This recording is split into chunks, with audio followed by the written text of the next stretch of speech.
అస్సలాముఅలైకుం, welcome back to my channel. ఈరోజు dry ఫ్రూట్స్తో హెల్దీగా ఒక బనానా మిల్క్ షేక్ని ప్రిపేర్ చేసుకుందాం. ముందుగా ఒక 2 టేబుల్ స్పూన్లు ఫ్లెక్స్ సీడ్స్, వాటిని శుభ్రంగా వాష్ చేసేసుకోండి. ఫ్లెక్స్ సీడ్స్ అంటే తెలుగులో మనం అవిసె గింజలు అంటాము. అలాగే పీల్ తీసేసుకున్న ఒక 15 బాదాం పైన ఈజీగా పీల్ పోవాలంటే హాట్ వాటర్లో వేసుకోండి, చాలా ఈజీగా పీల్ వచ్చేస్తుంది. అలాగే ఒక 2 టేబుల్ స్పూన్ల కిస్మిస్, ఒక 4 గింజలు తీసేసిన ఖర్జూరము, అలాగే ఒక 2 అంజూరు. వీటన్నింటినీ ఒక బౌల్లోకి తీసుకొని 1 గ్లాస్ వాటర్ వేసి ఓవర్ నైట్ అంతా వాటిని సోక్ చేసేసుకోండి. నెక్స్ట్ డే మార్నింగు వాటన్నింటినీ ఒక మిక్సీ జార్లో వేసేసుకోండి.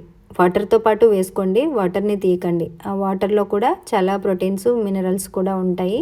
ఇప్పుడు వాటిలోనే ఒక 2 బనానాని పీసెస్గా కట్ చేసుకొని ఒక 2 బనానాని కూడా యాడ్ చేసేసుకొని వాటిని మెత్తగా మిక్సీ చేసుకోండి.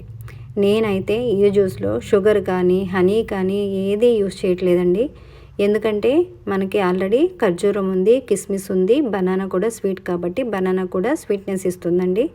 దీనికి షుగర్ కానీ హనీ కానీ అవసరం లేదు. అలాగే కొంచెం అది మిక్స్ అయిన తర్వాత 1 గ్లాసున్నర కాచి చల్లార్చిన పాలను కూడా వేసేసుకొని చక్కగా బాగా మెత్తగా జ్యూస్ చేసేసుకోండి.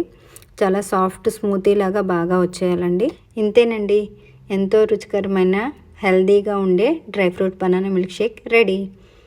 నా ఛానల్ని సబ్స్క్రైబ్ చేసుకోండి, అలాగే నా వీడియోస్ని లైక్ చేయండి, నన్ను సపోర్ట్ చేయండి.